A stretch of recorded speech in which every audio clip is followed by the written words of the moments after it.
Yes, a very, very warm welcome to a very, very important guest, two of my very important and close guests in my show, Talking State with Sandeep only at Just News. আমাদের আজকে talking state with Sandeep only at just নিউজে দুজন খুব বিশিষ্ট মানুষ এসেছেন। তাদেরকে আমরা প্রত্যেকেই চিনি, প্রত্যেকেই কিন্তু খুব ভালোভাবে জানি। তাদের they don't need any kind of introduction. এই যে এসে গেছেন দুজনকে। আমি কি আলাদা আলাদা করে ইন্ট্রোডিউস করাবার কিছু নেই, কিন্তু তাও আমি ইন্ট্রোডিউস করে দিচ্ছি, এটা আমার কাজ। আজকে আমার শোতে তারা বলেছেন যে তারাই কথা বলবে, আমি শ্রোতা। আমি হচ্ছি শ্রোতা, তারাই হচ্ছে বক্তা। তারা যেটা বলবে আহ তাদের কথাই আমার, মানে বলে না আপকা বাত সারহাকোপে। আমার আমার আজকে সত্যি শোতে তারাই হোস্ট, তারাই সবকিছু। টকিং স্টেট উইথ সন্দীপে আমি দুজনকেই স্বাগত জানাচ্ছি। এপার বাংলা ওপার বাংলা দুজন স্বনামধন্য অভিনেত্রীকে আমরা পেয়েছি আমাদের শোতে। তাদেরকে আমরা প্রত্যেকেই চিনি, প্রত্যেকেই জানি। আমার এপার বাংলা থেকে আছেন কনিনিকা বন্দ্যোপাধ্যায়। এপার বাংলা থেকে আছে কনিনিকা বন্দ্যোপাধ্যায়।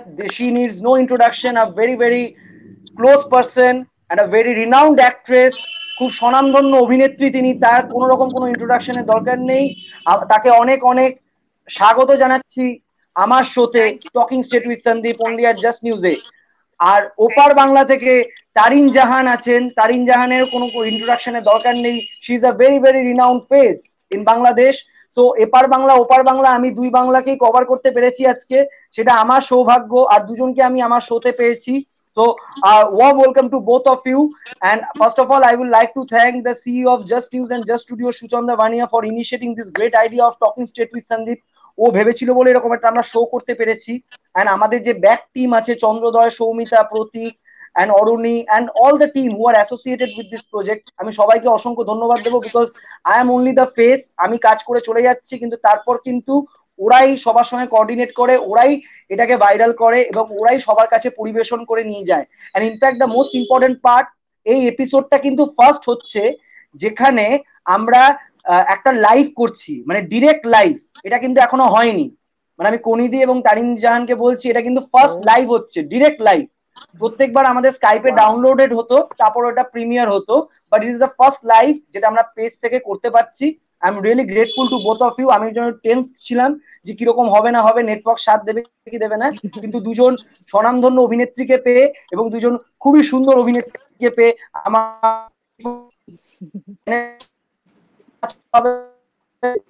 আমার আজকে ডিসকাশনের বিষয়, what is the topic of discussion, সেটা আমি একটু বলে নেই।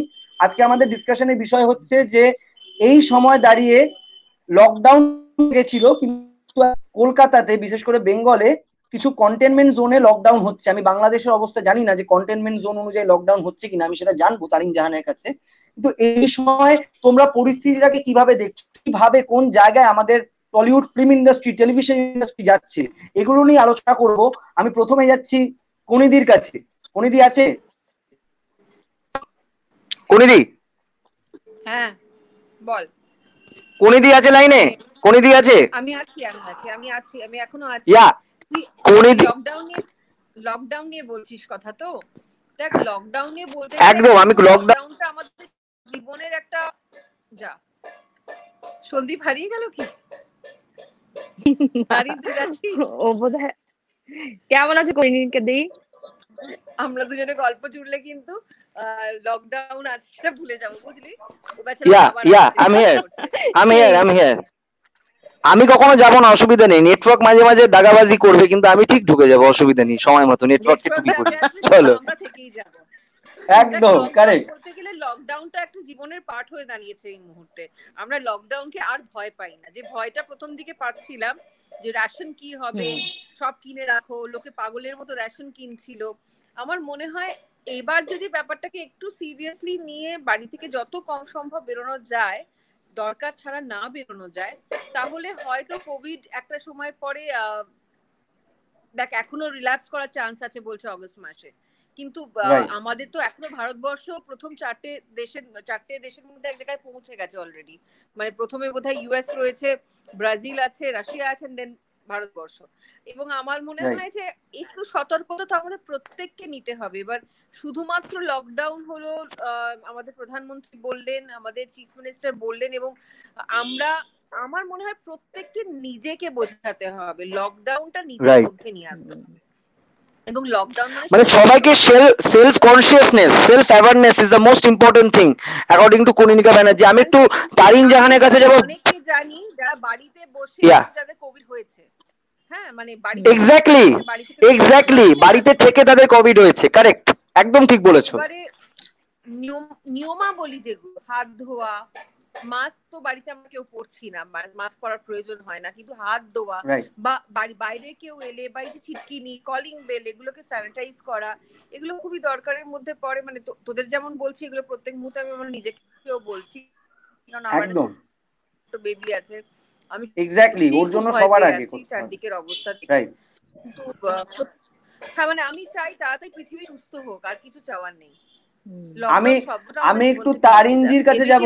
চাওয়ার একদম, আমি তোমার কাছে আসছি, আমি তারিন জাহানের কাছে যাব যে বাংলাদেশের কি অবস্থা এই সময় দাঁড়িয়ে। কি মানে আমাদের এখানে যেমন ধরে রাখো কন্টেনমেন্ট জোন অনুযায়ী কিছু কিছু জায়গায় লকডাউন করা হয়েছে, তোমাদের ওখানে কি রকম হচ্ছে, ওখানে মানুষ কতটা সতর্ক এবং ওখানকার মানুষরা কিভাবে কাজ করছে একটু যদি বলো। অবশ্যই, first of all thank you so much for inviting me in this show. আর সবাইকে হ্যালো, কারণ আমি আশা করবো যে আপনারা সবাই ওখানে ভালো আছেন। এবং আমার পরিচিত দুজন মানুষ এবং আমার অনেক পছন্দের একজন মানুষ, মানে অ্যাক্ট্রেস, সেটা তো ভিন্ন বিষয়, বাট অ্যাজ এ পার্সন আমার অসম্ভব সুন্দর এবং ভালো লাগার একজন মানুষ কলিকে দিয়ে আজকে আছেন। এবং সন্দীপ, তুমি তো একটা আমার ছোট ভাইয়ের মতো, সো ডেফিনেটলি আমার শোটাতে আসতে অনেক বেশি ভালো লাগছে, কথা বলতে ভালো লাগছে। ইনফ্যাক্ট ইটস এ মানে আড্ডা টাইপের একটা অনুষ্ঠান আমি মনে করি। সো আমি আশা করবো যে ইন্ডিয়াতে যারা আছেন, কারণ কলকাতা মানে শহরটা আমার অনেক পছন্দের একটি শহর, এবং it's almost like my second home type জায়গা। যে যখন একটু ভ্যাকেশন দরকার হয় বা যখন একটু মনে হয় যে একটু সাফোকেটেড ফিল করছি, তখনই কিন্তু কলকাতায় চলে যাই, because I love this city. তো সেখানে যখন কলকাতার, স্বাভাবিকভাবেই কলকাতার আরেকটা বেশি টান হচ্ছে যেহেতু আমরা সবাই বাংলা ভাষায় কথা বলি, তো স্বাভাবিকভাবেই কলকাতা গেলে কখনোই মনে হয় না যে আমি বাংলাদেশের বাইরে কোথাও আছি। হ্যাঁ, একটু অ্যাকসেন্টের একটু হয়তো হেরফের আছে, কিন্তু সেটি ছাড়া মানে ভালোবাসার জায়গাটুকুর ভিতরে কিন্তু কোনো কমতি থাকে না। তো একদম স্বাভাবিকভাবেই যেহেতু এখন ওয়ার্ল্ড ওয়াইড স্বাভাবিকভাবেই এটি এই করোনার কালীন যে সময়টুকু আছে, এটি তো আসলে একটি বৈশ্বিক সমস্যা। এই মহামারী তো মানে মানে সবসময় হয় না। দেখা যায় যে 100 বছর পর পর মহামারী আসে। আর 2020 সালেই আসলে শুরু হয়েছে খুব বাজে ভাবে। তোমাদের দিকে যেমন লকডাউনের বিষয়টুকু খুব মানে আসলে খুব এটা খুব সেন্সিটিভ একটা ইস্যু। এবং আমার কাছে মনে হয় যে গভর্নমেন্ট, আমাদের দেশের গভর্নমেন্টও কিন্তু শুরুর দিকে যখন লকডাউন ডিক্লারেশন দিয়েছিল, আসলে কিছু অনেক মানুষ সেটি মেনেছে খুব সুন্দরভাবে। স্পেশালি সব, আমি যদি আর্টিস্ট হিসেবে যদি বলি, আমাদের অ্যাক্টর সিকিউরিটি থেকে খুব স্ট্রিক্টলি মেনটেন করা হয়েছে যে আমরা একদমই কোনো শুটিং এ যাব না, আমাদের সব শুটিং স্কেজুল সবকিছু ক্যান্সেল হয়েছে, শুটিং বন্ধ ছিল। এন্ড আই এম শিওর যে তোমাদের ওখানেও শুটিং বন্ধ ছিল, যতটুকু আমি জানি শুনেছি। তো এখন যেটা হচ্ছে, যেহেতু এখন একটু সীমিত হারে এটাকে শিথিল করা হয়েছে, কারণ বিষয়টি হচ্ছে তোমাদের কি, ওখানে কি রকম একটা অবস্থা আমি জানতে চাইছি, তোমাদের ওখানে কি অবস্থা? আমি তারিনজিকে জিজ্ঞাসা করছি যে ওখানে কি লকডাউন শিথিল করা যে হয়েছে কিরকম ভাবে শিথিল হয়েছে ওখানে? কি আমাদের যেমন পুরোটাই অনেকটাই শিথিল হয়ে গেছিল, আবার কন্টেনমেন্ট জোন গুলো যেখানে করোনা সংক্রমণ বেশি দেখা যাচ্ছে সেগুলো জায়গাতে মানে লকডাউন করা হয়েছে, মানে জোন ওয়াইজ এখন লকডাউন আছে, আজকে থেকে সেটা ইমপ্লিমেন্টেড হয়েছে। তো তোমাদের ওখানে কি কিরকম কিছু হয়েছে? আমাদের এখানে শুরুর দিকে একদম পুরো সম্পূর্ণভাবে লকডাউন ছিল, কিন্তু এরপর এই প্রায় 2-2.5 মাস পর এখন কিন্তু তোমার সীমিত হারে কিন্তু লকডাউনটাকে শিথিল করা হয়েছিল। কিন্তু যখন যেই এলাকার মধ্যে যেটা দেখা যাচ্ছে, আমাদের এখন জোন ভাগ করে দেয়া হয়েছে, যেখানে খুব বেশি সংক্রমিত হয়েছে সেখানে রেড জোন অ্যালার্ট মানে ডিক্লেয়ার করা হয়েছে। সেখানে একদমই মানে ওখানকার এলাকার লোকজনকে বের হতে দেওয়া হচ্ছে না, ঢুকতে দেওয়া হচ্ছে না, সেই কন্ট্রোলটা করা হচ্ছে প্রশাসনকে দিয়ে। এবং ব্লু জোন বা ইয়েলো জোন এরকম ভাবে জোন ভাগ করা হয়েছে। তো আসলে হচ্ছে কি, মানে করোনা বিষয়টা এমন একটা বিষয়ে চলে গেছে যেটা আসলে আমাদের দৈনন্দিন জীবনের সাথে এটাকে ফাইট করেই আমাদেরকে চলতে হবে। আর আমরা যারা আর্টিস্ট আছি আমাদের একদম কাজটাই কিন্তু আসলে পাবলিকের সাথে মিশে কাজটা করা। সো আমাদের কিন্তু ঘরে বসে কাজ করা পসিবল না, আমাদের যে প্রফেশন। সো আমাদেরকে কাজ করতে গেলে রাইট। মানুষের সংস্পর্শে কাছাকাছি আসতেই হবে। সো অ্যাজ লং অ্যাজ আমরা কেয়ারফুলি জিনিসটাকে হ্যান্ডেল করি, সচেতন থাকি যতটুকু সম্ভব, এবং যেটা কনিনিকা দি বলছিলেন যে প্রয়োজন ছাড়া ঘর থেকে বের না হওয়া, আসলে সেটাই করতে হবে। আচ্ছা, সেটা মানে কি, কিছু আমি করার দুজনের নেই। কাছেই প্রশ্ন করছি, কুনিদি এবং তারিনজিকে দুজনকে আমি জিজ্ঞাসা করছি যে সত্যি কি মানুষ সচেতন ছিল? আমাদের এখানে আমার মনে হয়েছিল আমরা সচেতন, আমি লকডাউন মেনটেন করেছি, কুনিদি, সুরজিৎ দা এবং সবাই, আমরা আমরা যারা পরিচিত আছি আমরা প্রত্যেকেই লকডাউনটা মেনটেন করেছি। ইনফ্যাক্ট যতটা সম্ভব ফিজিক্যাল ডিস্টেন্সিং মেনটেন করা এবং স্যানিটাইজ করা, মাস্ক পরা, এগুলো করেছি। কিন্তু কিছু সংখ্যক লোক, তারা আমি দেখেছিলাম 22শে মার্চ থেকে রাস্তায় আছে, তারা লকডাউন উঠে যাওয়ার পরেও তারা রাস্তাতে, এবং তাদের জন্যই কিন্তু এই লকডাউনটা একটা হচ্ছে বারবার, কারণ তারা কিন্তু কিছুতেই সেটা মানছে না। মানে তাদেরকে কোনো মতেই কোনো কিছু বোঝানো যাচ্ছে না। তাদের উদ্দেশ্যে কি বলবে? তোমাদের দুজনকেই বলছি, কারণ ওপার বাংলা থেকেও আমাকে অনেকজন বলেছে সেই কথা। তো তোমাদের দুজনের কাছেই প্রশ্ন যে তাদের যে কিছুতেই মগজাস্ত্রে এই জিনিসটা ঢুকছে না, তাদের উদ্দেশ্যে তোমরা কি বলবে? প্লিজ সে। কে? আমি কনিদির কাছে আমি জিজ্ঞাসা বলবো না করছি। কনিনি বলবে আগে? কনিদি আগে, আবার আমি কনিদি, আগে বলবো। কনিদি। বলো। হ্যাঁ, দেখ, তুমি স্কুলে বলো, দুষ্টু তোমাকে বাচ্চাদের বলো। সঙ্গে যা করা হয় ওদের সঙ্গে তাই করা উচিত ছিল। কান ধরে তাই করতে হবে। পুলিশ কিন্তু তাই করেছে, কান ধরে ওঠবোস করিয়েছে, ডান্ডা দিয়ে পিটিয়েছে, কিন্তু তাতেও তারা বোঝেনি। কিন্তু এখন আমি যখন রাস্তার দিকে তাকাই, আমার বড় না, রাস্তার উপর বাড়ি, আমি যখন রাস্তার দিকে তাকাই তখন আমার মনে হয় প্রত্যেকটি মানুষ এই মুহূর্তে সচেতন এবং তারা নিজের জীবনের মর্ম, জীবনের দামটা বুঝতে পেরেছে। বুঝেছে। কিন্তু দুঃখের ব্যাপার হলো যে সময়টা বোঝার দরকার ছিল, সেই সময়টা আমরা এই করোনা কি জিনিস বা কি হতে পারে বা কতজন মারা যেতে পারে, পার্সেন্টেজ কি, মৃত্যুর হার কি, মৃত্যু মিছিল বেরোবে কি না, বিদেশে কি হচ্ছে, এগুলো আমরা বুঝে উঠতে পারিনি। আমরা বলে বলছি কারণ আমিও তো সেই ভিড়ের মধ্যেই দাঁড়িয়ে আছি, আমি হয়তো নিয়ম মানছি, কিন্তু বাকি লোকেরা যদি না মানে তাদেরকে জোর করে তুই মানাতে পারবি না। যারা বাজারে গিয়ে মাছ আচ্ছা, আমাকে কিনেছে, একজন আমার বন্ধু মার্কেট এখানে জিজ্ঞাসা ব্যায়াম করেছে, করেছে অভিষেক বা মিত্র, যে সবজি ইন্ডিয়া কিনেছে, বিকামস তাদেরকে তুই মানা করতে পারবি না। With highest corona virus cases. আমার একজন বন্ধু এখানে জিজ্ঞাসা করলো, অভিষেক মিত্র, যে India becomes third with highest corona virus. So এই যে আমরা তৃতীয় স্থান এখন আছে আমাদের, আমাদের গোটা বিশ্বের মধ্যে আমরা তৃতীয় তমতে আছি। কয়েকজন আবার আমাকে প্রশ্ন করেছিল যে আমরা কি আদৌ তৃতীয়? হয়তো আমরা তৃতীয় নই, আমরা কিন্তু প্রথম হতে পারি, ইন্ডিয়া বাংলাদেশ দুজনই। কিন্তু সেটা হয়তো কোনো কারণে অনেকজন বলছে যে না, পুরো জিনিসটা এখন অব্দি সামনাসামনি আসেনি, অনেক রকম প্রশ্ন উঠছে। তো সেইটা নিয়ে তুমি কি বলবে? আমি কনিদি এবং তারিনজি দুজনকেই বলছি। তারিন বল, আমি একটা বললাম, তুই এবার হ্যাঁ, বল। হ্যাঁ, হ্যাঁ। আচ্ছা, বিষয়টা হচ্ছে কি, এটা যারা আমরা সচেতন, আমি যেটা বলছি যে যারা সচেতন তারা তো সচেতনই, কিন্তু যারা মানছে না তারা কিন্তু শুরু থেকেই মানছেন না, এবং এই মানুষগুলোর জন্যই কিন্তু বারবার লকডাউন দিতে হচ্ছে। আসলে যেটা কনিকা দ্বীপ বলেছেন আমি তার সাথে সম্পূর্ণ একমত। করোনা বিষয়টা আসলে বুঝতেই আমার মনে হয় কিছু মানুষের সময় লেগেছে, বা কেউ হয়তো খুব একটা গুরুত্ব দেয়নি বিষয়টাকে। সচেতন হওয়াটা আসলে আমার মনে হয় আরো বেশি আগে, আরো বেশি সচেতন হতে পারতো, কিন্তু সেটি না করে অনেক বেশি কেয়ারলেসলি জিনিসটাকে হ্যান্ডেল করা হয়েছে। কিছু কিছু মানুষ গভর্নমেন্টের যেই মানে আমরা নিষেধাজ্ঞাগুলো কোনো কিছু ছিল গায়ে সেগুলো ঠিক মাখিনি মতো ব্যাপারটাকে। মানতে চায়নি, মনে করেছে কিছুই হবে না। কিন্তু আমাদের এখানে যেটি মানা হয়নি হয়েছে, কিছু। আমাদের এখানে কিন্তু সরি, আমি শুনতে পাইনি। সন্দীপ কিছু বলেছিলে?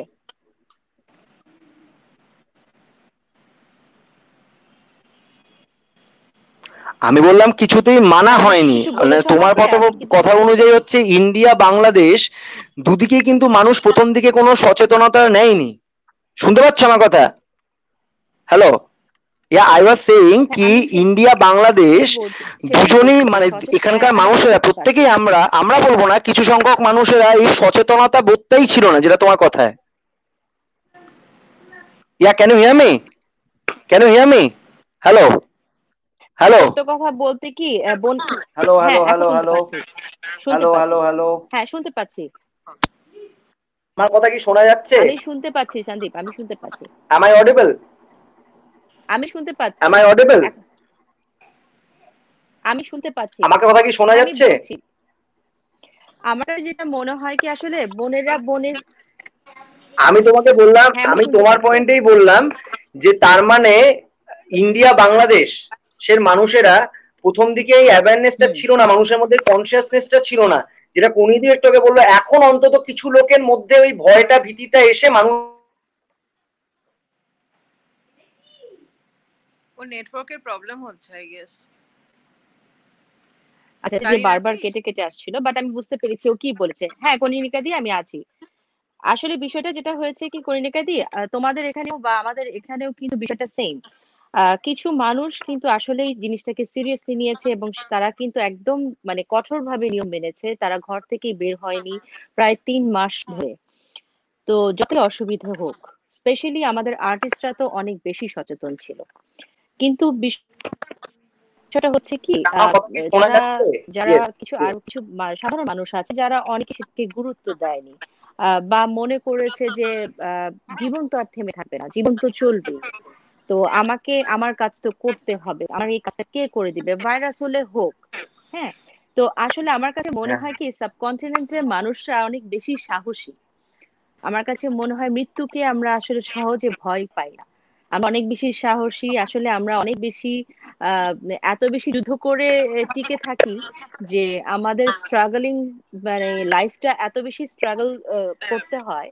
আমার কাছে মনে হয় যে আমাদের এই সাবকন্টিনেন্টের মানুষরা অনেক বেশি যোদ্ধা টাইপের মানুষ, যার জন্য যে কোনো ভাইরাসই আসুক যাই কিছু আসুক কোনো কিছু অনেক মানুষের কাছে ম্যাটার করে না। কিন্তু আচ্ছা, আমি এটি আমি একটা একটু খুব কনিদির কাছে দুঃখজনক যে যাব। আমাদের কিছুটা। আমি একটা ছোট প্রশ্ন নিয়ে কনিদির কাছে যাব। খুব ভালো একটা পয়েন্ট। সেটা হচ্ছে আমার এখানকার একজন দর্শক বলেছে যে টেলিভিশন ইন্ডাস্ট্রি, টেলিভিশন ইন্ডাস্ট্রি এবং ফিল্ম ইন্ডাস্ট্রির শুটিং আমরা জানি না যে কিভাবে ফিজিক্যাল ডিস্টেন্সিং মেনটেন করে কাজ হবে। অলরেডি সেটা নিয়ে এখন নানান রকম কথাবার্তা হচ্ছে, সেটা আমরা সবাই জানি। আমি বাংলাদেশের খবর জানি না, বাট আমি এখানকার খবর জানি যে হচ্ছে। অ্যান্ড ইনফ্যাক্ট টেলিভিশন ইন্ডাস্ট্রির কিন্তু শুটিং স্টার্ট হয়ে গেছে, মানে 11ই জুন থেকে আমাদের এখানে শুটিং স্টার্ট হয়েছে। কিন্তু শুটিং হওয়া সত্ত্বেও কিন্তু এখানে শোনা যাচ্ছে যে কিছু সংখ্যক আর্টিস্টরা এনারা বলেছেন যে যেভাবে টেকনিশিয়ানরা কিন্তু, যেটা 35 জনের ইউনিট ঠিক করা হয়েছে টেকনিশিয়ান, বা সেটা কিন্তু 35 জন থাকছে না, সেটা কিন্তু বাড়া মানে আলটিমেটলি সেটা বাড়ছে, তারা ফ্লোরে থাকছে না বাট তারা বাড়ছে। বাট আর্টিস্টদের ক্ষেত্রে কিন্তু সেটা হচ্ছে না। তো কিছু সংখ্যক আর্টিস্টরা কিন্তু কাজ পাচ্ছে না, কাজ তারা হারাচ্ছে, এবং অনেক জায়গায় কিন্তু দেখা যাচ্ছে আর্টিস্টদের উপরে কিন্তু বেশি কোপ করা হচ্ছে। তো সেটা নিয়ে তুমি কি বলবে কনিদি? দেখ, আমি জানি এখন যেরকম সিচুয়েশন, মানে যদি আজকে আমাকেই ভাবতে বলা হয়, আজকে আমার বাড়িতে যারা কাজ করে, আমরা 3 মাস আমরাও রোজগার করিনি। রোজগার হলে পেমেন্ট করা যায়, তাই তো? রাইট, রাইট, এটা তুই খুব বড় প্রশ্ন করেছিস আসলে। এই অঙ্কটা বোঝাতে গেলে একদল খুশি হবে, একদল অখুশি হবে, কিন্তু কিছু করার নেই, আমাকে রাইট, এক্সপ্লেন করতে হবে। 3 মাস রাইট, ধরে আমাদের কারোর কোনো রোজগার নেই। এখন প্রত্যেক আর্টিস্টকে, প্রায় 90% আর্টিস্টকে বলা হয়েছে 20% যেটুকু আমি খবর পেয়েছি পেমেন্ট কমিয়ে তাদের রেমিনারেশন দেওয়া হবে। এবার যারা রাজি হচ্ছে তারা কাজ পাচ্ছে, রাইট, যারা রাজি হচ্ছে না তারা রাতারাতি তাদের চরিত্র অন্য লোকে অভিনয় করছে, যারা কম টাকায় রাজি হয়ে যাচ্ছে। এটা আমার মনে হয় কোথাও গিয়ে, যদি আমি আর্টিস্ট হিসেবে বলি, ethically it is not correct. যখন আমি কাজ করিনি তখন তুমি আমায় পে করনি, that is not a problem. কিন্তু যে মুহূর্তে আমি ফ্লোরে যাচ্ছি এবং কাজ করছি, রাইট, তোমাকে স্যানিটাইজারের বটল কিনতে হচ্ছে, মুখের মাস্ক কিনতে হচ্ছে বলে তুমি আমার পেমেন্ট কাটবে, that is not to be done I guess. কারণ আমার মনে হয় এই রাইট, এইটুকুন মানুষের, এইটুকুন একটা প্রোডাকশনের বাজেট থাকা উচিত। কারণ সবারই রোজগার কমেছে। এবার প্রডিউসারের কথা ভাবতে গেলে প্রডিউসার ভাবছে এই প্রত্যেক আর্টিস্টকে যেমন টাকা দিচ্ছে, এছাড়াও একটা এক্সট্রা খরচা চলে এসছে এই মুহূর্তে, স্যানিটাইজেশনের খরচা, সেফটির একটা খরচা, এক্স্যাক্টলি। অ্যাজ ওয়েল অ্যাজ কম টেকনিশিয়ানে ফুটেজ তোলার খরচা। ওরা এখন ভাব একটা এপিসোড যেটা আমাদের সারাদিন ব্যাপী কাজ হতো, ওরা চেষ্টা করছে হয়তো 1.5টা এপিসোড তোলার। তো অনেক অনেক 19-20 অঙ্ক কষাকষি পারমিটেশন কম্বিনেশন করে এখন কাজ চলছে। এবার আমি বলবো যে জঙ্গলের rule, survival of the fittest, যে এই এক্স্যাক্টলি। যুদ্ধে, এই একটা বছর এই যুদ্ধে সার্ভাইভ করে যেতে পারবে সে টিকে যাবে। আমি যেমন কাজ করতে এখন পারছি না, সিরিয়াল করা আমার পক্ষে এই মুহূর্তে সম্ভব নয়। জানি না, মানে এখনো অব্দি বাট অপরচুনিটিও তোমার আসেনি। মতো অভিনেত্রী কিন্তু, আমি খুব কম দেখেছি, বলতে গেলে বিরল। মানে টেলিভিশন এবং সিনেমাতে এরকম অভিনেত্রী খুব কম, মানে আমি তো বিরল, কোনিদির মতো অভিনেত্রী মানে অভিনয় করার মতো সাবলীল অভিনেত্রী আমাদের বাংলা চলচ্চিত্রে খুব কম। না সত্যি বললাম, অনেকটা বয়স পেরিয়ে গেছে, এখন আর এই কথাগুলো আমার আর কোনো I do agree with you. মানে ওই পালকটা আমার না এরকম অভিনেত্রী নেই, পালকের কোনো আর জায়গা নেই, বুঝলি তো? সবাই খালি বলেই যায়। মানে আমি বলবো আমার এটা বলাটা ঠিক নয়, শোনো এটা আমার বলাটা ঠিক নয়, বাট আরো আরো ভাবে ডিরেক্টরদেরকে তোমাকে মানে ওরকম চরিত্রে ভাবা দরকার আমার মনে হয়, যাতে আরো তুমি ভালোভাবে দর্শকদেরকে আরো অনেক কিছু দিতে পারো। আমার মনে হয় সেটা, এটা অ্যাজ অ্যান অ্যাক্টর আমরা একটা কথা বলতাম সেটা একটু শেষ করতে দে। যেটা বলছিলাম প্রোডিউসার এবং আর্টিস্ট এই মুহূর্তে এই একটা বছর শান্ত মাথায় সুন্দরভাবে কাটিয়ে ফেলতে পারলে, ইন্ডাস্ট্রি টিকে থাকতে পারলে নেক্সট বছরগুলো ভাবা যাবে। আমি যেমন এই মুহূর্তে রিস্কটাই নিতে পারবো না, কারণ দেখ এই করোনা বড় মজার অসুখ। প্রথম 14 দিনে বুঝতে পারা যায় না ভাই আমার করোনা হয়েছে কিনা। আর আমার একটা সত্যি একটা বেবি আছে, আমার 3 জন একদম বয়স্ক মানুষ রয়েছে বাড়িতে, তো আমি ওই রিস্কটা এই মুহূর্তে নিতে রাজি নই। and I can afford, মানে আমার হলো যে আমি আজকে ডাল ভাতে খুশি থাকি, সব মানুষ তো থাকবে না, যার যেমন চাহিদা সেই চাহিদা মিটিয়ে যদি এই বছরটা যা হোক করে কাটিয়ে দেওয়া যায় করোনাকে নিজের থেকে দূর রেখে, সেটা সবার জন্যই মঙ্গল বলে আমার মনে হয়। সেটা প্রোডিউসার হোক, ডিরেক্টর হোক, টেকনিশিয়ান হোক বা আর্টিস্ট হোক, যা হোক করে বাঁচতে তো হবে, লড়তে তো হবে, রোজগার তো করতে হবে, চাল ডাল কিনতে। আচ্ছা সিনেমা নিয়ে কি বলবে? সিনেমা আমরা একটা ছবি করেছি, এটা আমাদের গল্প, সেটা সূত্রেই আমার আলাপ মানসীদির ডিরেকশনে সেই ছবিটি, এটা আমাদের গল্প। তারিনজি আছে এবং কোনিদিও আছে ওই ছবিটাতে, তো ওটারও আমাদের যতদিন পেন্ডিং আছে, এখনো পেন্ডিং আছে। এক্স্যাক্টলি, তো আমি এটাই বলছিলাম, আমি জাস্ট খানিকটা কাজ করেছি। এক্স্যাক্টলি, আমারও বাকি। তো মানে আমরা জানি না যে কি অবস্থায়। তো ফিল্মের শুটটা নিয়ে তুমি কি বলবে, যে সিনেমার শুটিং, কারণ সিনেমার শুটিং হচ্ছে অনিশ্চয়তা, এখন সবাই কোয়েশ্চেন মার্কে আছে, তো সেটা নিয়ে কি বলবে? টেলিভিশন তো বুঝলাম, এবার ফিল্মটা যদি বলো তুমি। কোন দিকে বলছি? খবর পেয়েছি আমাদের শুটিং এখনো ডিসেম্বরের আগে শুরু হবে বলে। আই ডোন্ট থিংক ডিসেম্বর অবধি আমাদের মনে হয় এরকমই চলবে জীবন। ম্যাক্স টু ম্যাক্স হয়তো কিছু ওয়েব সিরিজ শুরু হলেও হতে পারে। আমার মনে হয় না ডিসেম্বরের আগে সিনেমা শুটিং শুরু হবে। দেখ সিনেমা যদি চুম্বন সিন থাকে তো একটা মানুষ তোকে চুম্বন করতেই হবে, একটা যদি হাত করা শট থাকে, তো এবার এইগুলো তাহলে করোনা সার্টিফিকেট আর সত্যিকারে বলতে গেলে ফিজিক্যাল ডিস্টেন্সিং মেইনটেইন করে মানে অভিনয় করা খুব difficult. It is not possible, আমার মনে হয় না ওটা পসিবল, কারণ এটা শুধুমাত্র কিছু সিন নয়, একটা ওই যেটা বললো হাগিং এর সিন, একটা মা একটা ছেলের সিন, সেখানেও একটা স্পর্শের সিন আছে, তো এগুলো কিন্তু ইম্পসিবল করা, ভেরি ডিফিকাল্ট। শুধু আমাদের ইন্ডাস্ট্রি নয়, বম্বে ইন্ডাস্ট্রিও এই মুহূর্তে বন্ধ, এবং আমি আশা করছি করোনা তাড়াতাড়ি আমাদের জীবন থেকে যাবে, আমাদের জীবন নর্মাল হবে, তারিন আবার বাংলায় আমাদের এখানে ফিরে আসবে। আমি আর তারিন আমরা দুজনেই খাদ্য রসিক এবং গল্প রসিক মানুষ, একসাথে খাদ্য এবং গল্প দুটোই অবশ্যই। আচ্ছা আরেকটা প্রশ্ন, এবার আমি তারিনজির কাছে যাচ্ছি, এবার তোমার দুজনের কাছে একই প্রশ্ন যাবে। সেটা হচ্ছে যে এই সময় আমরা দেখেছি করোনা প্যান্ডেমিকের আগে, আমি চলচ্চিত্র ছবির কথা বলছি, ঠিক আছে, আমি টেলিভিশনের কথা বলছি না, কারণ টেলিভিশনে যারা প্রডিউস করে তারা জানে যে এই টাকাটা আসবে টেলিভিশন থেকে। বাট সিনেমাতে কিন্তু অ্যাজ সাচ কটা গুণে, হয়তো কয়েকটা হাউস বাদ দিয়ে বাকি কিন্তু 90% প্রডিউসার্স তারা কিন্তু অনেক রকম বাহ্যিক ইন্টেনশনে এখানে আসে ছবি করতে, তারা কিন্তু ছবিটা করতে আসে না। তো এই প্যান্ডেমিকের পরে কি মনে হয় যে শুধুমাত্র যারা সিরিয়াস প্রডিউসার, যারা সিনসিয়ারলি কাজ করতে চায়, তারাই এই ইন্ডাস্ট্রিতে এসে কাজ করবে? কারণ এখানে একটা ধাক্কাও লেগেছে প্রত্যেকটা জনে। তো আমরা কি সেন্সিটিভ প্রডিউসার পাবো এর পরবর্তীকালে, কি মনে হয়? আমি তারিনজিকে জিজ্ঞাসা করছি, দেন কোনিদি।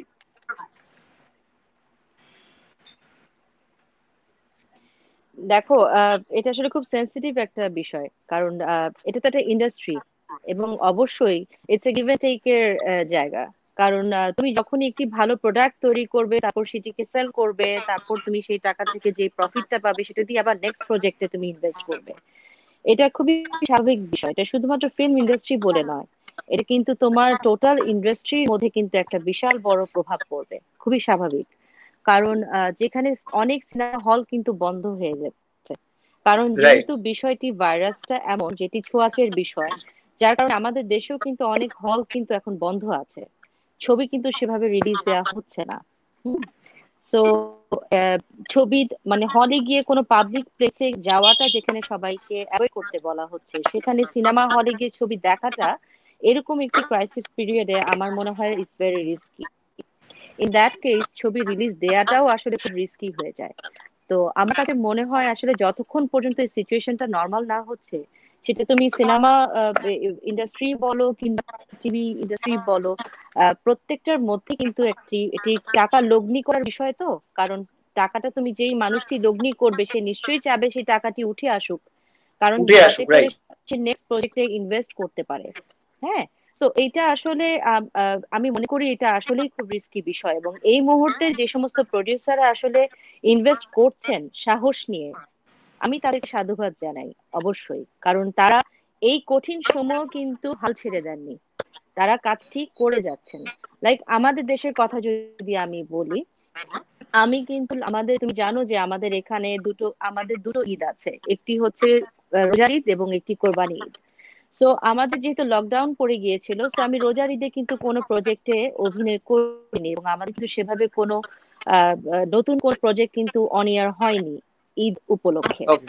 বাট কোরবানি ঈদে যখনই লকডাউনটাকে একটু সীমিত করা হয়েছে, তখনই কিন্তু আমাদের অ্যাক্টর্স ইকুইটি এবং আমাদের বিভিন্ন অঙ্গ সংগঠন যেগুলো আছে যখন ডিসিশন নিয়েছে যে সীমিত হারে খুলবে এবং কিছু রুলস রেগুলেশনস মেনটেন করা হবে। লাইক তুমি একটু আগে বলছিলে যে কনিকাদির কথাটা শুনছিলাম যে সব মাস্ক, স্যানিটাইজার, হ্যান্ড স্যানিটাইজার বা সবকিছু স্প্রে বলো যা কিছু বলো, ডিসইনফেক্ট করার জন্য যে স্প্রে গুলো আছে এগুলো প্রডিউসার মানে প্রোডাকশন থেকে দেয়া হচ্ছে বলে আর্টিস্টদের পেমেন্ট কাটা হচ্ছে, কিন্তু আমাদের এখানে কিন্তু সেই বিষয়টি নয়। কারণ এখানে হচ্ছে জীবনটা সবার আগে, এবং এই জীবনের রিস্ক নিয়ে যে সমস্ত শিল্পীরা বা কলাকুশলীরা কাজ করতে ফ্লোরে আসছেন, তাদের প্রতি রেসপেক্টটা ডেফিনেটলি আছে, এবং সেইটি কিন্তু প্রোডাকশনই বেয়ার করছেন। এবং সেটি ছাড়াও আমরা সকল আর্টিস্টরা কিন্তু নিজেরাই নিজেদের খাবার দাবার, নিজেদের সেফটি সিকিউরিটি যতটুকু দেখা দরকার সেটি আমরা নিজেদের প্রোটেকশনটা নিজেরাই নেওয়ার চেষ্টা আমাদের এখানেও করছি। তাই হচ্ছে এবং প্রায়। এবং এবং তুমি এবং যে জিনিসটি বলা হলো যে কোনো আমাদের অ্যাক্টিংটা তো আসলে ফিজিক্যাল মানে ইন্টারাকশনটা হয়, ফিজিক্যাল ইন্টারাকশনটা ছাড়া তো আসলে অভিনয় করা যায় না। বাট আমরা এখন স্ক্রিপ্ট গুলোকে ওভাবেই সিলেক্ট করা হচ্ছে যাতে করে যতটুকু ফিজিক্যাল ইন্টারাকশনটাকে অ্যাভয়েড করে সিন করা যায়। আর যেই সিনে একদম এক্স্যাক্টলি, কারেক্ট নামলেই কারেক্ট কারেক্ট। সেই জায়গায় দেখা যাচ্ছে আমি আমরা তোমার পয়েন্টে একদম সহমত। সম্পূর্ণভাবে ডিসইনফেক্ট করে, একদম হ্যান্ড স্যানিটাইজার ইউজ করে ডিসইনফেক্ট করে তারপরে আমরা শটটা দিয়ে আবার সাথে সাথে হাত ধুয়ে স্যানিটাইজার ইউজ করে দেন আমরা কাজ করছি। আর আচ্ছা, এটা কিন্তু আমার কাছে মনে আমি হয় একটু কি এটা কনিদির কাছে যাব। তোমার একদম ঠিক বলেছো, আমি তোমার কাছে উত্তর পেয়েছি, কনিদির কাছে যাব। কনিদি, আমাদের এখানে একটা মানে আমাদের টলিউডের কথা বলছি, এর পরবর্তীকালে যেটা তারিনজির কাছে সেম প্রশ্নটাই ছিল, তোমার কাছেও সেম প্রশ্ন যাবে যে এর পরবর্তীকালে কি প্রডিউসার্সরা, যারা সেন্সিটিভ প্রডিউসার, যারা সত্যিকারের প্যাশনেট প্রডিউসার, তারাই কি সিনেমা ইন্ডাস্ট্রিতে এসে ইনভেস্ট করবে? যারা মানে 90% তো অনেক বাহ্যিক ইন্টারেস্টে তারা আসে বাংলা চলচ্চিত্রে ইনভেস্ট করতে, তো সেটা কি কমে যাবে, বা সেখান থেকে কি যারা ভালো প্রডিউসার তারাই কাজ করবে বলে মনে হয়? কি মনে হয় কনিদি? আমি একটা জিনিসে বিশ্বাস করি, বাহ্যিক যে চাহিদা নিয়ে যে প্রডিউসার আসে না কেন তারা চায় একটা সাকসেসফুল বিজনেস, যাতে তাদের টাকাটা তাদের কাছে ফেরত যায়। কোনো লোকই চায় না যে টাকাটা ইনভলভ করবে এবং সে টাকাটা ফেরত পাবে না। এখন যে পরিস্থিতির মধ্যে দিয়ে আমরা যাচ্ছি, দেখ ওই ধরনের প্রডিউসাররা ছিল বলে কিন্তু অনেক নতুন ডিরেক্টর চান্স পেয়েছে ভালো ভালো কাজ করার। আমি তুই প্রডিউসারদের কথা বলছি। আর তারা যে সবসময় চাহিদা নিয়ে আসে তা নয়, সে তো এমন, আমি সরি মানে আমি এরকম ভাবেই বলছি, এমন অনেক বড় বড় হাউস আছে যেখানেও অনেক হিরোইনরা হয় এবং তারা চাহিদা মেটায়। এবং যেহেতু টলিউড ইন্ডাস্ট্রিটা খুব ছোট না, কেউ এই মি টু করবার সাহস দেখায় না, কারণ মি টু করলে কি কারোর কোনো কাজ থাকবে না। কারণ মানে এর পিসি, এর মাসি, এর একদম ছোট্ট একটা ইন্ডাস্ট্রি, তাই কেউ মিঠু করে না। কিন্তু ওইরকম জিনিস যে আমাদের শহরে নেই বা আমাদের ইন্ডাস্ট্রিতে নয় সেটা তো নয়, সবটাই বর্তমান। এবং আমি শুধু চিন্তিত সবাইকেই দরকার যারা বছরে হয়তো একটা কি দুটো সিনেমায় কাজ করি, এবং কিছু ভালো বাংলা প্রোডাকশন হাউস যারা আমাদের নিয়ে কাজ করে, যদি এই ফিল্মের সংখ্যা কমে যায় তাহলে কি আমরা কাজ পাবো? তাহলে আমাদের ভবিষ্যৎ কি? হুম এটা খুব প্র্যাকটিক্যালি এই মুহূর্তে প্রশ্নটা করলাম, কিন্তু সত্যি কথা বলতে গেলে আমাদের এই রংচং মাখা মুখ আর এই সুন্দর পোশাক পরা বসে থাকা দেখে লোকে ভাবতে পারে যে আমাদের জীবনটা খুব সুন্দর, কিন্তু যখন মাসের পর মাস রোজগার থাকে না এবং ভাবতে হয় যে ভবিষ্যৎ কি, রাইট তখন কিন্তু ব্যাপারটা একটা সাধারণ মানুষের থেকে কোনো অংশে আমরা কম থাকি না। এবং এই তথাকথিত আর্টিস্টদের একদম কিন্তু ঠিক পরিবার আছে, তাদের সন্তান আছে, ব্যাংকের ইএমআই আছে, সবটা আছে। তাই প্রডিউসার যদি কমে যায় এবং তুই যে প্রডিউসারদের কথা বলছিস তারা যদি না আসে, তাহলে কিন্তু অনেক আর্টিস্ট, আমার মতো যারা আর্টিস্ট, যারা তথাকথিত বড় হাউস থেকে কাজ পেয়ে নিজের জায়গা তৈরি করতে পারেনি, তারা ছোট হাউসে কাজ করে বড় নিজের জায়গা তৈরি করেছে, তাদের কিন্তু না এইটা এইটা তুমি তোমার জায়গা যথেষ্ট ভাবে তৈরি করেছো, এরকম বলো না। না না আমি তুমি যথেষ্ট স্বনামধন্য অভিনেত্রী, তোমাকে সবাই ভীষণ ভালোবাসে। নিঃসন্দেহে, কিন্তু আমি খুব প্র্যাকটিক্যাল জায়গা থেকে কথাটা বলছি। আমি শুধু আমাকে রিপ্রেজেন্ট করছি না, আমি কিন্তু এই মুহূর্তে দাঁড়িয়ে থাকা আমার মতো আরো আরো হাজার হাজার আর্টিস্টকে রিপ্রেজেন্ট করছি, এবং সেটা শুধুমাত্র যে বেঙ্গল ইন্ডাস্ট্রি তা কিন্তু নয়, ওই সমস্ত ফিল্ম ইন্ডাস্ট্রি যারা মানে বিশ্বাস কর দুদিনের কাজ করেও যাদের সংসার চলে, বুঝতে পারছিস? এবারে এই দুদিনের কাজটা যদি না থাকে, প্রডিউসাররা যদি না প্রডিউস করতে আসে, যদি সেই তথাকথিত বড় বড় হাউসগুলোই শুধু কাজ করে যায়, তাহলে কিন্তু আমার মতো যারা কাজ করে তারা কিন্তু কাজ পাবে না। তাই আমি বিশ্বাস করব যে একটা কোনো না কোনো মধ্যস্থতা আসবে সময়ের সঙ্গে আর্টিস্টদের অ্যাজ ওয়েল অ্যাজ প্রডিউসারদের এবং প্রজেক্টের। মানে আজকে যে মুহূর্তে আমি একটা কথা সারা জীবন শুনে এসেছি, একটা রাস্তা বন্ধ হলে আরো 10টা রাস্তা খোলে। তো আজকে আমি যেমন ভাবছি আমার ভবিষ্যৎ কি, আমি কি করে কাজ করব, কোথা দিয়ে আমি রোজগার করতে পারি, ওরা কিন্তু সবাই আমরা ভাবছি এবং সবাই মনে করছি যে আজ যদি আমার আজকে ওয়েব সিরিজ না হয়, সিনেমা যদি না হয়, এটা না হয়, তাহলে আমি কি করে ক্রিয়েটিভ মাধ্যমেই কাজ করতে হবে, তাহলে কি করে সার্ভাইভ করা যায়। তো আশা করি প্রডিউসার আসবে রে, মানে কারণ এন্টারটেইনমেন্ট সকলের দরকার, এন্টারটেইনমেন্টের চাহিদা তো কমে যেতে পারে না। একদম তুমি একদম ঠিক বলেছো।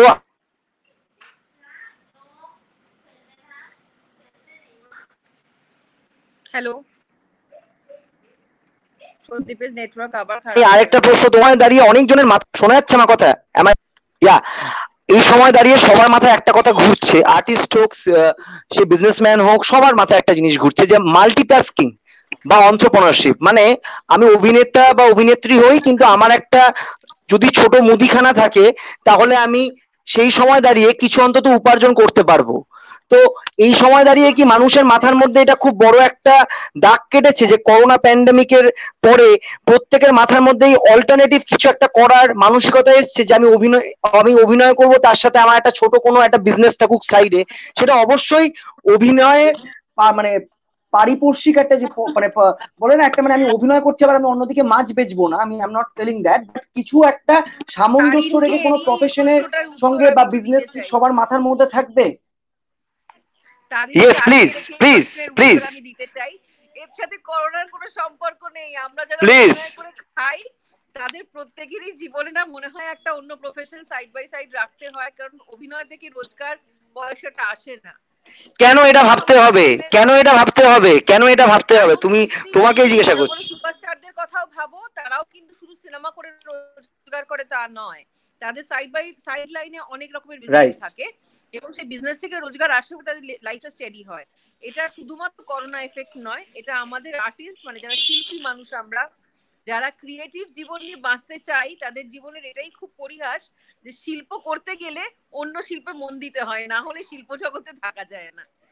একদম খুব দামি পয়েন্ট এটা, কিন্তু একদম হাইলাইট করবার মতো পয়েন্ট, যে শিল্প যদি করতে হয় তাহলে অন্য কিছু, মানে শিল্পী যদি হতে হয় তাহলে অন্য কিছু শিল্পর মধ্যেও নিজেকে রাখতে হবে এবং অন্য কিছু বিজনেস প্যারালালি ভাবতেই হবে বা অন্য কিছু কাজ করতে হবে। তারিনজি কি বলবে এটাতে?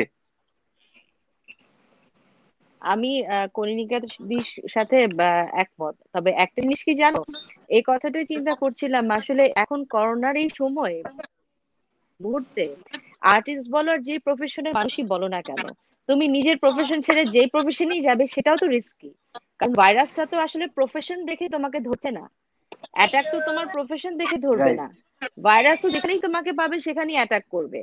তো তুমি আসলে সিচুয়েশনটাই এমন যে, আর আর্টিস্টরা এমন, আমি ফিল করি শিল্পী কিন্তু একদিনে তৈরি হয় না, একজন শিল্পী তৈরি হতে তার পেছনে অনেক সাধনা, পরিশ্রম, অনেক অভিজ্ঞতা, অনেক কষ্ট সাধনার পরে কিন্তু একজন শিল্পী তৈরি হয়। সেটি কিন্তু খুব সহজ বিষয় নয় যে 1 2 3 বললাম, দোকানে গেলাম, কিনে নিয়ে চলে এলাম। সো একজন কনিনিকা দির কথা তুমি বলছিলে যে ও অনেক কম কাজ করে, বাট আমি নিজেই ওর অনেক ফ্যান, আমি ওর নিজেই অভিনয়ের অনেক ভক্ত, এবং মানে বাংলাদেশেও তোমার অনেক ভক্ত আছে। সো আসলে আমরা যে যে কথাটি বলছিল যে কিছু আর্টিস্ট আছেন যারা হয়তো বা আরো হয়তো 6 মাস কাজ না করে থাকতে পারবেন, বাট আমাদের দেশে অনেক শিল্পী আছেন যারা যেমন ধরো ডে বেসিসে তারা রেমুনারেশন পেয়ে থাকেন, বা আমাদের যারা ক্যামেরার পেছনের লোকজন আছেন, আমাদের যারা টেকনিশিয়ানস আছেন, সো যা তাদের জন্য আসলে টেকনিশিয়ানস। জিনিসটা খুব ডিফিকাল্ট। তাদের পক্ষে, আর যারা সাধনা করেন, এটি শিল্পকে নিয়ে সাধনা করেন, তারা কিন্তু আর অন্য কোনো কিছুতে কনসেন্ট্রেট করার সময় পান না। সো আমার কাছে মনে হয় একটি একটি এটি একদমই ঠিক একটি বলেছো। গুণ, সেটি তুমি ভগবান বলো বা আল্লাহ বলো, আমাদেরকে কিন্তু একটি গুণ দিয়ে পাঠিয়েছেন, এবং সেই চর্চাটি কিন্তু আমরা করছি। এবং লাকিলি আমি বলবো যে আসলে এটা আমরা কারেক্ট। প্রফেশন হিসেবে নিতে পেরেছি। এবং আমাদের প্রফেশনটা আসলে খুবই আনপ্রেডিক্টেবল একটা প্রফেশন, মানে এটার কিন্তু কোনো ফিক্সড ইনকাম নেই, লাইক তুমি 9টা 5টা অফিস করলে এক্স্যাক্টলি, আর যেটা মাস শেষে বেতন পেলে, পনিদিও এমন বললো। কিন্তু বিষয় নয়। এটা কিন্তু সেই বিষয় নয়। একদম। So it's totally depends on যে তোমার কাছে কেমন অফার আসছে, তুমি সেটাতে স্যাটিসফাইড হচ্ছ কিনা, তোমার ক্যারেক্টার পছন্দ হলে করছো, না হলে করছো না। So there is an option.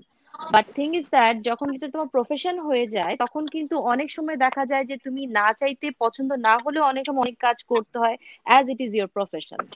So একদম সেই জায়গা থেকে ঠিক। কিন্তু আমাদের এখন একদম সবারই কিন্তু দেয়ালে পিঠ থেকে গেছে, কারণ এই করোনার সময় কিন্তু আমরা কিন্তু শিল্পীরা এই কাজ ছাড়া অন্য কোনো কিছু করি না।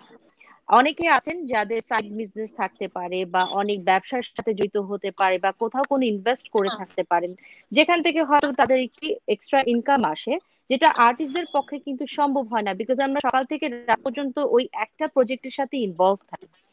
সো আমাদের টোটাল ডেডিকেশন বলো তুমি বা একদমই কনসেন্ট্রেশন বলো, তুমি টোটাল একদমই এফোর্ট ঠিক বলো, বলেছো। সব পরিশ্রমটাই কিন্তু তুমি একদমই কাজে ঠিক যায়। বলেছো তারিং জি। আমি আমি আমি একটু এবার আমাদের অনুষ্ঠানের প্রায় শেষের ফেজে এসে গেছি। হ্যাঁ সেটা হচ্ছে রিল্যাক্সিং ফেজ, এটাকে বলি আমি আমার অনুষ্ঠানে, ঠিক আছে? হুম। টকিং কনিদি বলেছে, ব্যাস খুব আনন্দ পেয়েছে, কারণ এখন আমি জানি পুচকেটারও হ্যাঁ, কারণ কাছেও আমার যেতে সাথে হবে সাথে কনিদিকে, অনেক তাই আর্টিস্টের তাড়াতাড়ি আমি উপরে মাঝে মাঝে মাম্মাম করছি মাম্মাম শোটা। বলছে, এবং মানে এটা আমার এক্স্যাক্টলি এক্স্যাক্টলি, ওই জন্য আমি বেশিক্ষণ বেশিক্ষণ আমি সময় নেব না। আমরা প্রায় রিল্যাক্সিং ফেজে এসে গেছি। কয়েকটা অনেক গুরুগম্ভীর আলোচনা হয়েছে, এবার একটু রিল্যাক্সড আলোচনা করে আমরা অনুষ্ঠানটাকে আমরা শেষ করব। তো কয়েকটা ভালো প্রশ্ন করব, সেটাতে শিওর, 1 or 2 ওয়ার্ডে তোমাদেরকে উত্তর দিতে হবে। সেটা যদি তুমি র্যাপিড বলো। ফায়ার বলো, র্যাপিড ফায়ারও বলতে পারো, অসুবিধা নেই সেটাতে। তো শুনো আমার শুনো, প্রথম এক সেকেন্ড প্রশ্ন এক সেকেন্ড তোমাদের সানি। দুজনের জন্যই, ঠিক যদি আছে? যদি বোথ তুমি অফ ইউ, ঠিক আছে? লিসেন ঠিক আছে। লিসেন, ইয়া। তোমার কথা খুব কেটে কেটে আসছে। সো র্যাপিড ফায়ার আমি কতটুকু হ্যাঁ, দিতে পারবো জানি না, যতটুকু আমার কানে পৌঁছবে তখন তোমাকে আমি অ্যান্সার দিতে পারবো। তোমার কথা আগে পিছে আসছে। ঠিক আছে ঠিক আছে, আমি আমি রিপিট করব, ওটা নেটওয়ার্কের প্রবলেম। আমরা যেভাবে করোনাকে জয় করছি, সেভাবে আমরা নেটওয়ার্ককেও জয় করব, ওকে চেষ্টা করব, চলো চেষ্টা চালাই, ঠিক আছে? সো ওকে ওকে ওই বলো। একটা করবো, লড়বো, জিতবো, চলো। সো র্যাপিড ফায়ার রাউন্ডে একটা প্রথম প্রশ্ন তোমাদের দুজনের জন্যই, সেটা হচ্ছে যে এই করোনা প্যান্ডেমিক একটা জিনিস মানুষকে শিখিয়ে দিয়ে গেছে যে আমরা কিন্তু প্রত্যেকেই আগে মানুষ। ইগোর লড়াই, স্টেটাস সিম্বল সব পেছনে। আজকে যার কাছে কোটি কোটি টাকা আছে, সেও কিন্তু রাস্তায় বেরিয়ে কিছু করতে পারেনি, সে লকডাউন তাকে পালন করতে হয়েছে। অন্তত আমি সেটা মনে করি যে আজকে যে সমস্ত মানুষরা যারা আমাদের বাড়িতে কাজ করতে আসে, তাদেরকে রেসপেক্ট দেওয়া উচিত, আরো বেশি তাদের প্রতি রেসপেক্ট আমাদের বেড়ে গেছে, কারণ তাদের ক্রাইসিসটা আমরা ফিল করতে পেরেছি, যে শুধুমাত্র টাকা নয়, কিন্তু তাদের ক্রাইসিসটা আমাদের কাছে, তাদের কাজের ক্রাইসিসটা আমরা বুঝতে পেরেছি। তো এই সময় দাঁড়িয়ে মানুষের এই যে স্টেটাস শো করা, অন্য মানুষকে ইগোর লড়াই, তারপরে যেটাকে বলা হয় হচ্ছে আরেকটা মানুষকে একটু ছোট করে কথা বললাম, পেস্ট্রি পার্টিতে সেগুলো হয়েই থাকে, সব জায়গাতেই হয়। তো এই সময় দাঁড়িয়ে কি মানুষের মধ্যে ক্যারেক্টারটা একটু চেঞ্জ হবে? মানুষ কি একটু মানে ভাববে যে না, সবাই আমরা এক, সবাই আমরা একসাথে মিলে চলি? ওই লেগ পুলিংটা কি কমে যাবে আমাদের চলচ্চিত্র জগৎ হোক বা সব তুমি ইন্ডাস্ট্রিতে হোক? আমি প্রথমে কোনি দিকে বলবো যে বলার জন্য। আগে আমরা হাফ পাগল ছিলাম, আফটার লকডাউন আমরা ফুল পাগল হয়ে গেছি। সেটা ফেসবুক দেখলেই বুঝতে পারা যায়। নেগেটিভ কথা ছাড়া কেউ কিছু লেখে না, এবং কেউ পজিটিভ কিছু বলতে জানে না। কেউ একটা কমেন্ট করলে তলায় গিয়ে 10টা কমেন্ট উল্টো পাল্টা করি।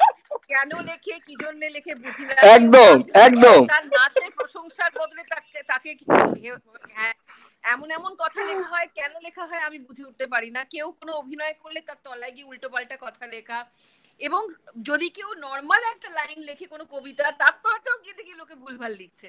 আমার মনে হয় লকডাউন এফেক্টে একটা জিনিস কিছু অংশ কাজ করেনি, তো তাই সে এখন ভুলভাল জায়গায় কাজ করছে। তো লকডাউনে সবাই হাফ পাগলা গুলো ফুল পাগলা হয়ে গেছে, হাফ যারা পাগল ছিল তারা হাফ পাগলা হয়ে গেছে। এবং এই লকডাউন চললে তাই আমার মনে হয় ফেসবুকটা একটা নেগেটিভ, সরি মানে আমি ফেসবুকের বাজে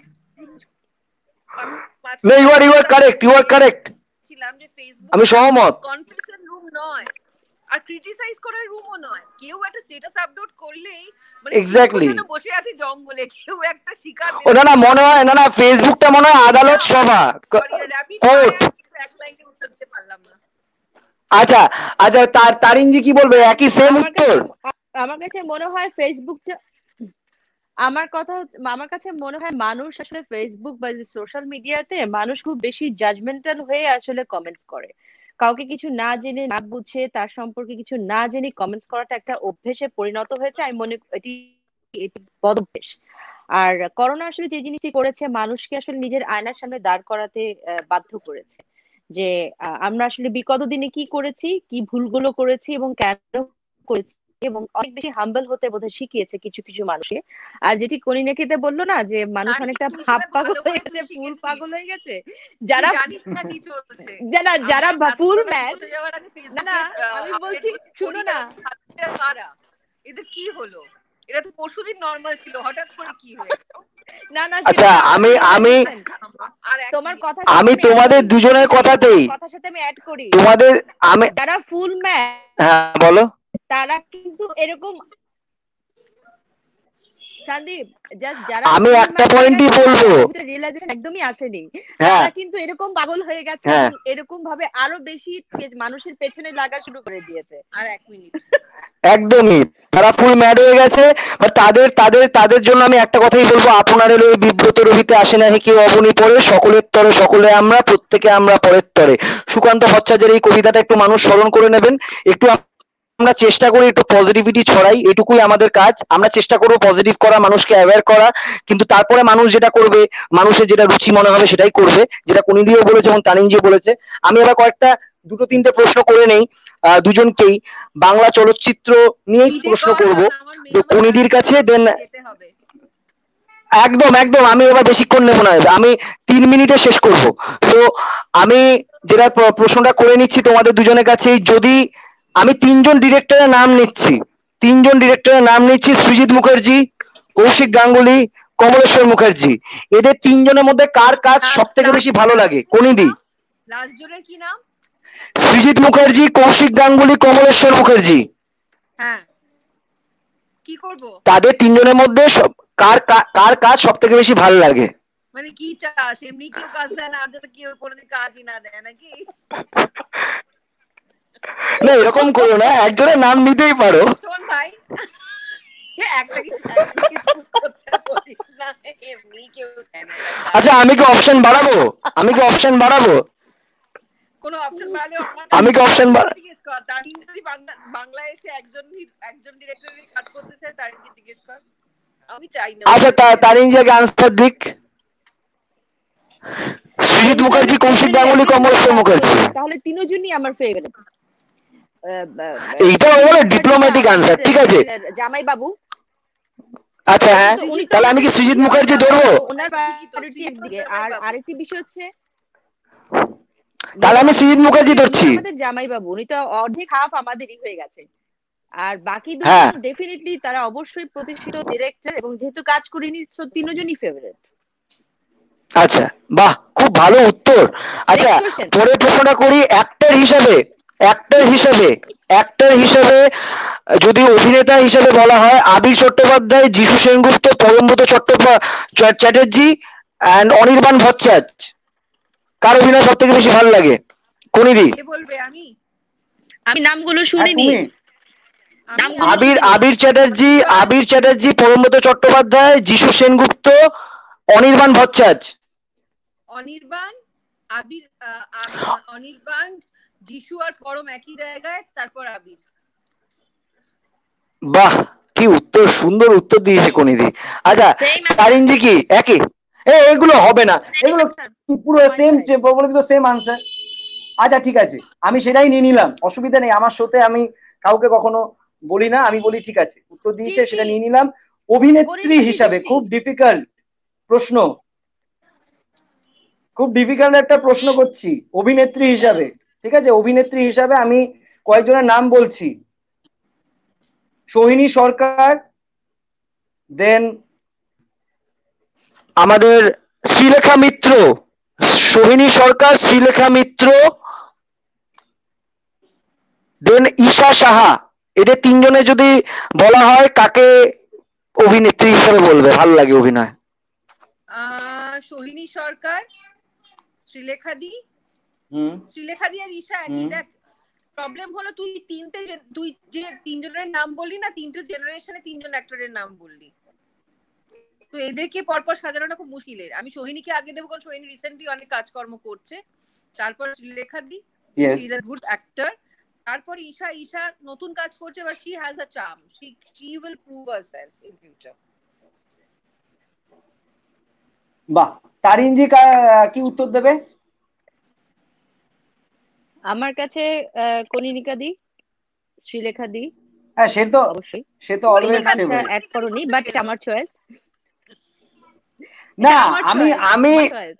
এটা এটা এটা এটা এটা তারিনজির চয়েস, ঠিক আছে, আমি ছেড়ে দিয়েছিলাম। আমি এটা পরে একটা রাখতাম মাই প্রশ্ন, চয়েস। আমি মোস্ট প্রমিসিং অ্যাক্ট্রেসের ক্ষেত্রে রাখতাম, ঠিক আছে, মোস্ট প্রমিসিং অ্যাক্ট্রেসের ক্ষেত্রে রাখতাম, বাট বলে দিয়েছি কুনিদি ইজ অলওয়েজ আওয়ার ফেভারিট। ওরকম অভিনেত্রী খুব কম, আমি বারবার বলেছি আমার শোতে যে এরকম অভিনেত্রী খুব কম। আমরা সত্যি মানে আমি বলবো আরো ডিরেক্টরসদেরকে এরকম অভিনেত্রীকে আরো নামা উচিত কাজে। তুই প্রোডিউসার আর তুই ডিরেক্টর, এটা আমার নয়, এটা তাহলে সবার। কাজ পাবো। আমি প্রডিউসার, আমি ডিরেক্টর, হ্যাঁ জানি চেষ্টা করছি, একটা আমি একটা ডিরেকশন দিতে পারি না। শুনো শুনো, তখন তুই একটা, আমায় নিবি না, তোর পছন্দ সেটাই তো দেখি। বললাম, একটা ডিরেকশন দাও, আমি আর কনিনিকা দিয়ে একসাথে কাজ করব। আচ্ছা ডিরেক্টর ওখানে আমি অ্যাটলিস্ট হতে তিনজনের পারবো কাজ না, হয়। যেটা আমি বুঝি না, যেটা আমি বুঝি না সেটার কি করবো বলো? আমি অভিনয়টা বুঝি, প্রডিউসার হয়তো কাউকে একটা বলতে পারি, সেটা ঠিক আছে, কিন্তু ডিরেক্টর আমি হতে পারবো না। ডিরেক্টর হওয়াটা খুব চাপের ব্যাপার, প্রচুর আচ্ছা, কিছু ঝামেলা ঝঞ্ঝাট ডিরেকশন নিতে অন্য হয়। কেউ দেবে, সিনেমা করবে, ঠিক আছে, থ্যাংক ইউ। ডিরেকশন অন্য কেউ দেবে, তুমি হ্যাঁ, প্রোডিউসার হিসেবে লগ্নি করবে, আর আমি আর কনিনিকা দিয়ে অ্যাক্টিং করব। না আমার আমার বাড়ি ঘর সব এত বড় নয়, আমি বেচে দিতে পারবো না, কিন্তু হ্যাঁ আমি লোক দেখে দিতে পারি, লোক হয়তো আছে, তাদেরকে আমি বলতে পারি, সেটা আমি বলতে পারি। আমি খুব স্পষ্ট কথা বলি, স্পষ্ট ভাবে কাজ করতে পছন্দ করি, আমি সেটা হেল্প করতেই পারি, আমার কোনো অসুবিধা নেই। তো ওটা প্ল্যান করা যেতেই পারে। আর আরেকটা এবার প্রশ্ন তোমাদের, লাস্ট প্রশ্ন, কারণ আমি জানি লেট হয়ে গেছে, আমার জন্যই লেট হয়েছে, আমি তার জন্য ক্ষমা প্রার্থী যে লেট হয়েছে। তো লাস্ট প্রশ্ন তোমাদের জন্য, প্রশ্নটা কর, যে প্রশ্নটা কর, আমাকে যেতে হবে এবার, সত্যি সত্যি। একদম একদম একদম একদম তোমার প্রশ্নটা করছি। জাতিস্বর, দেন বিসর্জন, দেন তারিখ, এই তিনটে সিনেমার মধ্যে কোন ছবিটা সব থেকে বেশি ভালো লেগেছে? জাতিস্বর, বিসর্জন এন্ড তারিখ। জাতিস্বর, বিসর্জন আর তারিখ। চুজ করা যায় না, তিনটেই ভালো সিনেমা।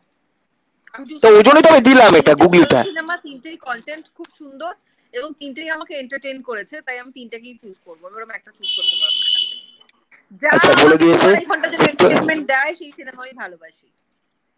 বাস, খুব ভালো উত্তর দিয়েছে। আচ্ছা তারিনজি কি বলবে? তুমিও কি সেম আনসার দিয়ে দেবে? ও কিন্তু এরকম করো না, একটা নাম নাও। কৌশিক গাঙ্গুলি আর চূর্ণীকে আমাকে একটু আবার, আমি নামগুলো ক্লিয়ার শুনিনি। হ্যাঁ, নামগুলো হচ্ছে জাতিস্বর, বিসর্জন এন্ড তারিখ। আমি নামগুলো ক্লিয়ার শুনতে পারি সন্দীপ। জাতিস্বর, বিসর্জন আর তারিখ। হ্যাঁ, তিনটা ছবি, কি হয়েছে? এর মধ্যে কোন ছবিটা সব থেকে বেশি ভালো লেগেছে, আমি সেটা জিজ্ঞাসা করছি। ফেভারিট? ইয়েস। আমার কাছে আমি বিসর্জন আর জাতিস্বর দেখেছি, তারিখটা দেখা হয়নি, সো ওটা নিয়ে আমি কমেন্ট করতে পারবো না। সো যেহেতু দুইটা দেখেছি, আমার কাছে দুটো ডিফারেন্ট গল্প, ডিফারেন্ট মানে কনসেপ্ট নিয়ে কাজ। সো মানে মেকিং এর জায়গা থেকে ডেফিনেটলি দুটো ডিফারেন্ট মুভি। সো ভালো লাগার জায়গাটা তো অবশ্যই আছে, সো দুটোই ভালো লেগেছে। ওই দুটোই ভাল লেগেছে। এই কোনিদির মতো একই উত্তর দিল ঘুরিয়ে ফিরিয়ে, মানে আমার মাথায় বেল, যতই আমি উত্তর করিনি পাওয়ার চেষ্টা করি কণিকাদির না আচ্ছা, তুই কথাটা আমাকে পুরোটাই প্রশ্ন মুগ্ধ কর, বলে আমি দিয়েছে তাকে তিনটেই basic তিনটে জোনে, তোমার তুমিও কথার বলেছো। নেটওয়ার্ক ক্লিয়ার শোন নয়। সন্দীপ এরকম প্রশ্ন কর, সাউন্ড অফ মিউজিক, এদিকে শোলে, আর একটা অন্য কোনো বাংলা সিনেমা, আপন আপন আপন আমার আপন, এই তিনটের আরে মধ্যে তাহলেই তো যা না, বলতে পারি। তাহলেই তো একটা গুগলি হয়। যদি আমি একজনকে, আমি যদি এখানে একটা জিনিসকে কম করে দেই, তাহলে তো লোকেরা অবভিয়াসলি একটা যেটা ভালো আছে সেটাকে বলবে। তিনটে ভালোর মধ্যেই তো একটাকে চুজ করতে গেলে ডিফিকাল্টিজ হয়, তো সেটাই তো গুগলি রাউন্ডের নিয়ম। সো আমার ভীষণ ভীষণ ভালো লাগলো আজকে তোমরা জয়েন করেছো। আমার অনুষ্ঠান প্রায় শেষের মুখে, আমি আর কোনো দিকে আটকে রাখতে পারবো না, কারণ থ্যাংক পুচকেটা ইউ। এখন সত্যি ডাকছে। খুব খুব ভালো লাগলো তোমাদেরকে পেয়েছি আমাদের আমারও সাথে। খুব ভালো ইট ওয়াজ লাগলো। Really an honour and pleasure to have you. আমি জাস্ট নিউজকে ধন্যবাদ জানাতে চাই, আমি সুচন্দ্রাকে ধন্যবাদ জানাতে চাই, তারিন অনেক ভালোবাসা আদর। হোপফুলি তাড়াতাড়ি দেখা হবে। সন্দীপ খুব ভালো কাজ করছিস, ভালো করে কাজ কর, তো পুরো ইউনিটকে আমার শুভেচ্ছা। আমি চলে গেলাম, টাটা, শুভরাত্রি, কারণ আমাকে এবার যেতে টাটা হবে। টাটা, টেক কেয়ার, ভালো থেকো, সুস্থ থেকো ভালো সবাই। থাকিস তারিন, বাই কথা বাই। হবে তোর সাথে। Bye bye. একদম একদম, টাটা, লাভ টেক ইউ কেয়ার, ভালো থেকো। কণিকাদি, তোমার বেবির জন্য অনেক অনেক আদর। একদম, ভালো থেকো, সুস্থ থেকো, take care Tarinji. Thank you Sandeep.